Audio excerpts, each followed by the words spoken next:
تعرف إن في قرية في النرويج ما بتدخلهاش الشمس أغلب شهور السنة؟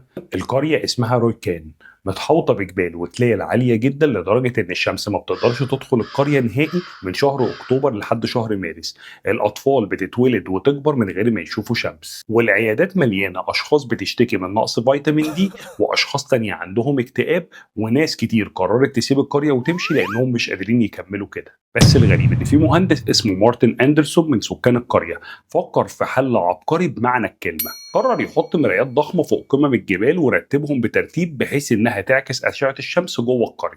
وسنة 2013 قدر يشغل الاختراع بتاعه، وأخيرا الشمس دخلت القرية، والناس خرجت في الشوارع تحتفل وتعيط من الفرح، وتسمى اليوم ده بيوم عودة الشمس وبيحتفلوا بيه كل سنة. تخيل بقى، قرية كاملة بتحلم بالشمس واحنا يومنا بيبوظ لو الدنيا مغيبة شوية. بجد ربنا مدينا نعم كتير واحنا مش حاسين بيها، واللي محروم منها هو اللي فعلا بيعرف قيمتها.